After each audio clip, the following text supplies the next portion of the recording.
আসসালামু আলাইকুম রহমতুল্লাহ। প্রিয় শিক্ষার্থী বন্ধুরা, ইজ অ্যাকাউন্টিং এর আজকের ক্লাসে তোমাদের স্বাগতম। আজকে আমরা বিবিএ অনার্স ফার্স্ট ইয়ার এবং বিবিএস পাস কোর্সের ফার্স্ট ইয়ারের একটি ক্লাস নিয়ে আসলাম। প্রিন্সিপালস অফ অ্যাকাউন্টিং বইয়ের 8 নম্বর chapter accounting for account receivable and current liabilities চ্যাপ্টারের bad debt expense and allowance for bad debt related যে ম্যাথগুলো আছে, আমরা সেই ম্যাথগুলো সমাধান করব। এই চ্যাপ্টারের উপর ধারাবাহিক ক্লাসের আজকে আমাদের 3 নম্বর ক্লাস। এই 3 নম্বর ক্লাসে আমরা মূলত যে ম্যাথটা সমাধান করব সেই ম্যাথটা 2016 সালে বিবিএ অনার্স ফার্স্ট ইয়ারে আসছিল। তো চলো আমরা একটি গুরুত্বপূর্ণ ম্যাথ সমাধান করে আসি। যদিও ম্যাথটি অনেক ছোট, কিন্তু বাট এইটার কনসেপ্টটা খুবই গুরুত্বপূর্ণ। তো তোমরা মনোযোগ দিয়ে ক্লাসটি দেখলে আশা করি এই বিষয়টা তোমাদের ক্লিয়ার হয়ে যাবে। চলো আমরা ক্লাসটি শুরু করি। তো আজকে আমরা যে ম্যাথটি সমাধান করব সেই ম্যাথটি তোমরা স্ক্রিনে দেখতে পাচ্ছ। এখানে বলা আছে কি দেখো, from the following particulars prepare a journal entries and allowance for doubtful account.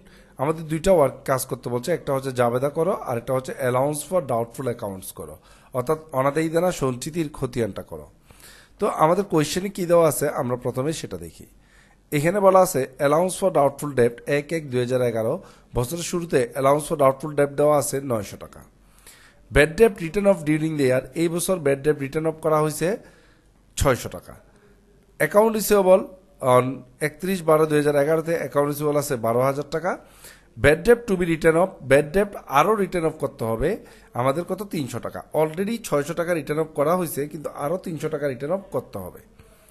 তারপর বলা আছে create and allowance for doubtful debt 5% on account receivable, এবং অ্যাকাউন্ট রিসিভেবলের উপর 5% অনাদায়ী দেনা ধার্য করতে হবে, অনাদায়ী দেনা সঞ্চিতি ধার্য করতে হবে।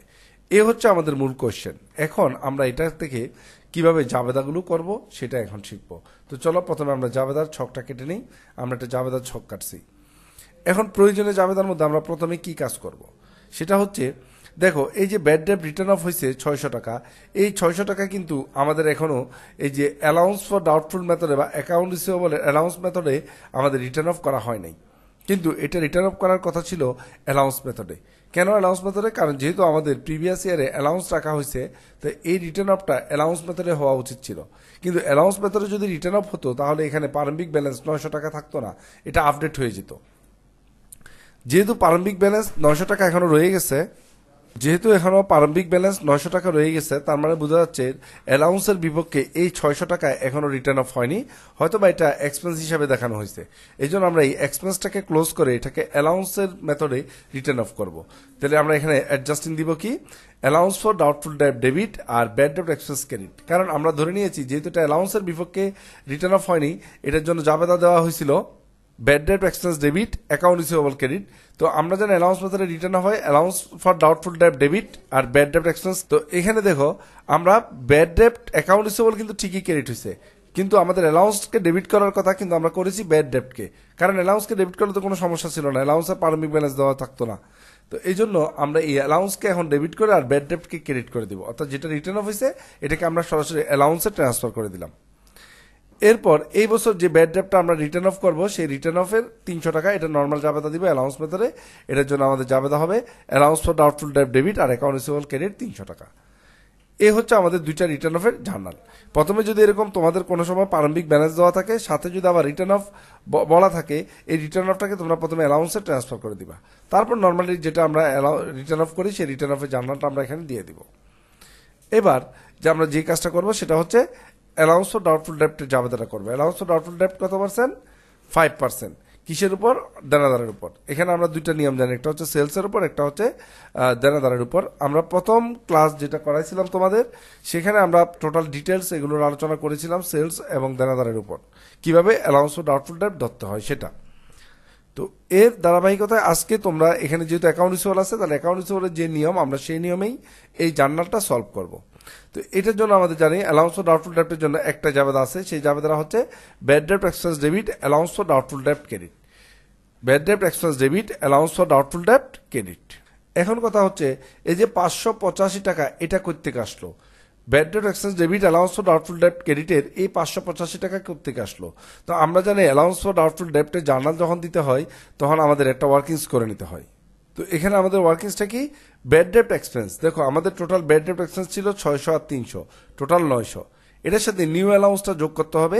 এই যে দেনাদার ছিল আমাদের 12,000 টাকা, এই 12,000 টাকা দেনাদারের থেকে এই যে দেখো দেনাদার ছিল 12,000 টাকা, এই 12,000 টাকা থেকে 300 টাকা বাদ দিব, 12,000 টাকা থেকে 300 টাকা আমরা বাদ দিব।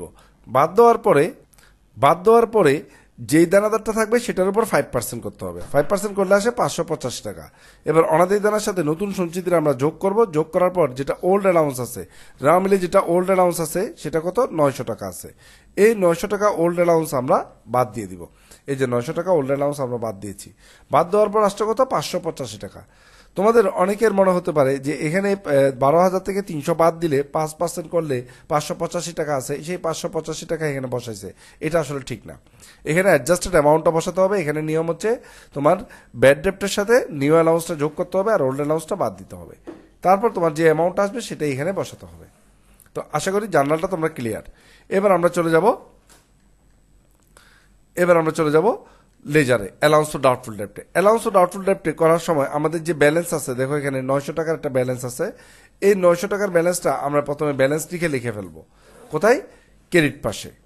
এই টাকাটা সরাসরি ব্যালেন্সের ঘরে বসাই দিবা। ব্যালেন্সের ঘরে বসানোর পরে এই 900 টাকা সরাসরি ব্যালেন্সের ঘরে বসাই দিবে ব্যালেন্সটিকে। এবার আমাদের যে জার্নাল থেকে আমাদের কি করতে হবে, মানে পোস্টিংটা খতিয়ানে দিতে হবে। তা এখানে আমরা দেখতে পাচ্ছি অ্যালাউন্স ফর ডাউটফুল ডেট প্রথম জাবেদায় ডেবিট হয়েছে 600 টাকা। তাহলে এই 600 টাকা আমরা ডেবিট করবো ব্যাড ডেপ্ট এক্সচেঞ্জ নামে। ব্যাড ডেপ্ট এক্সচেঞ্জ নামে 600 টাকা ডেবিট করবো। যেহেতু অ্যালাউন্সের ব্যালেন্স সবসময় ক্রেডিট, যেটা এটা আমাদের কন্ট্রা অ্যাসেট, তো এটার ব্যালেন্স সবসময় কি ক্রেডিট। এবার ক্রেডিট থেকে আমাদের ডেবিট ব্যালেন্স যদি 600 টাকা বিয়োগ হয় তাহলে থাকে 300 টাকা। কারণ ক্রেডিট হলে যোগ হবে, ডেবিট হলে বিয়োগ হবে, যেহেতু অ্যালাউন্সের ব্যালেন্সটা ক্রেডিট। এরপর আবার এখানে allowance for bad date doubtful account 300 টাকা কি হয়েছে আমাদের ডেবিট হয়েছে। তাহলে আবার আমরা ডেবিট করবো অ্যাকাউন্ট রিসিভার নামে।